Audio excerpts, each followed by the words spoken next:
What this whole 2 days is going to be about. Tammy and I want to just share a little story with you as to how this came about. I mean, Life Interrupted, what a strange name. But my son graduated from high school last May, and we were, busy planning and everything, and the weekend came and all the relatives came. I mean, a lot of relatives. But we were so glad because my husband Jack is here. His family is so supportive of each other, and they're always there for each other's celebrations and sadnesses and so on. And my sister-in-law and my brother-in-law Jim, they came from Rapid City with their family. Actually, one of their family. And they came early because Pat is really a great helper. And they came early and they were going to help us get ready for this huge celebration. Well, when they got there, Jamie was following me around and talking, and I'll never forget, I was at the kitchen sink and I was putting dishes away, and Jamie and I are just by ourselves in the morning, and Jamie says, Mary Dawn, I'd love to help you, but I can't. I might drop something and break it. And, I knew what she had, what her disease was, and so on. But, I hadn't really talked to her about it since then.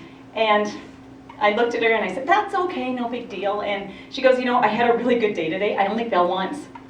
And I was like, whoa. And she was, the whole weekend, she was sharing with me about, I'm okay with this. And it hit me, and it hit me so strong. And that was the end of May.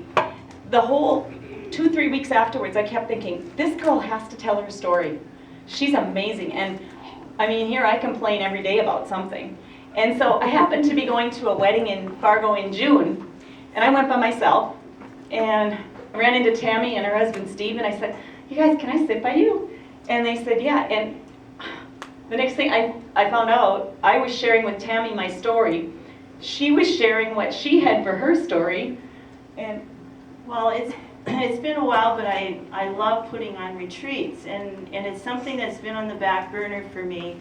And Mary Dawn brings this idea tells her story about her niece, and brings up this idea about a retreat, and I'm like, all over it. I'm thinking, we need to let people know this story. And so we normally don't see each other that often. I mean, it's very rare that I would even see Mary Dawn. 2 days later, the whole time after we left Fargo, I'm thinking about this.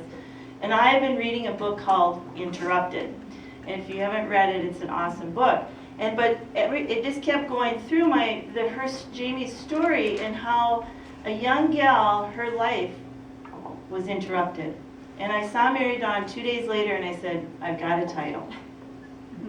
And the rest, 5 months later, here we are. And I am so proud and honored to introduce to you Jamie Sorum, my niece from Rapid City, and her mom, an awesome sister-in-law, Pat Sorum.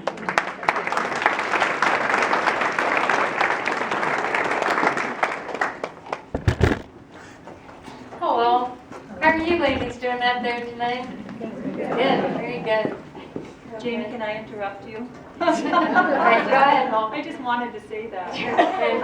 On the tables, there are some copies of Jamie's talk, so that if you miss a word, Jamie has a way of communicating. She will get her point across, but if you miss a word and you want to catch up on it, you're welcome to follow, so that Jamie can just do her thing. So sorry for interrupting, Jamie. Go ahead. Mom, go ahead. All right.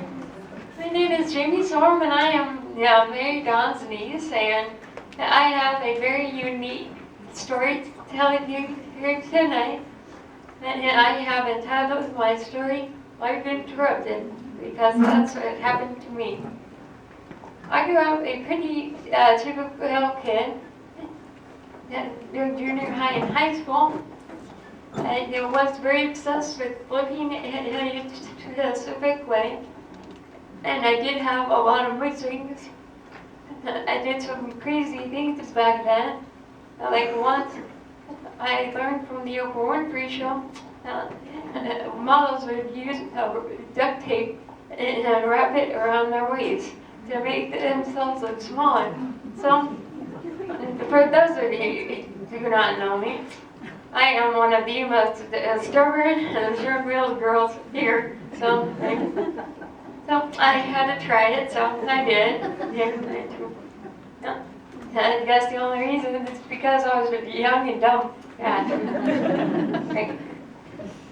Bringing me on to a more serious note, in the 4th grade, I was called Betty for the first time in my entire life. In Carmel, Indiana, where I grew up, I was always surrounded by a wonderful family, good friends, and no one had ever called me fat. Up until 4th grade, I was overweight, and I loved to eat. But my parents had never called me fat, and they had always tried to encourage me and bring my self-esteem up. Even though I was only a 4th grader, I figured out that being fat was a bad thing. And I decided that there was something wrong with me. And instead of turning the blame outwardly and moving on, I took it personally, and it hurt me to the core. And it destroyed my spirit. And after that, I was a goner.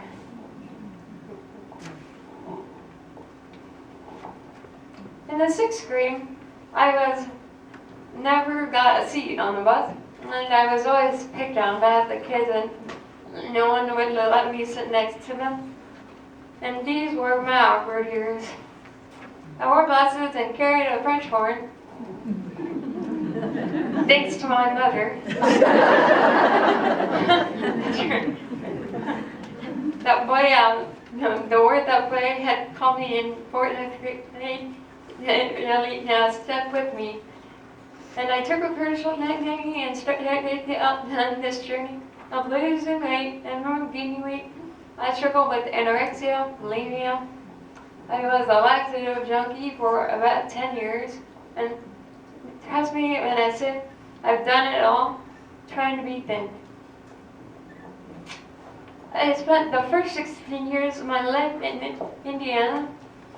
And I was a born athlete, and I loved all sports. Yeah. Volleyball was my favorite. I started playing it in the 4th grade, and I played it all throughout high school. And I spent 9 years of playing intensely competitive volleyball. The school I went to is ranked one of the top 10 high schools in the nation, academically and athletically. And it was very challenging for me when I went there.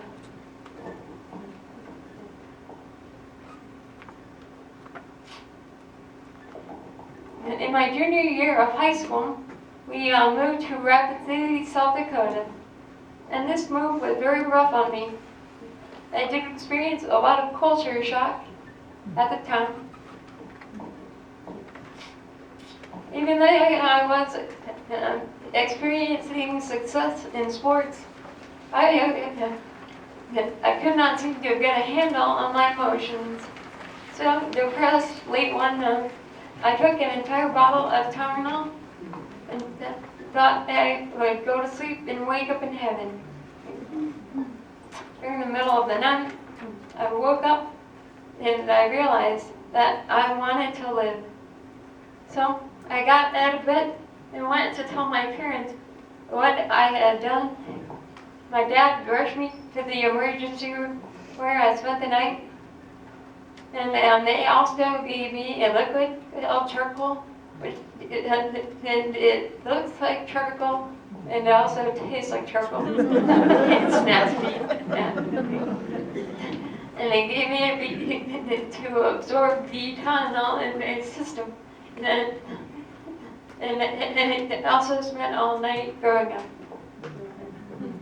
But God is so good, isn't He?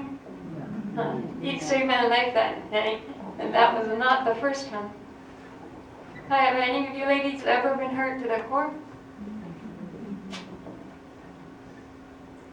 The next morning, I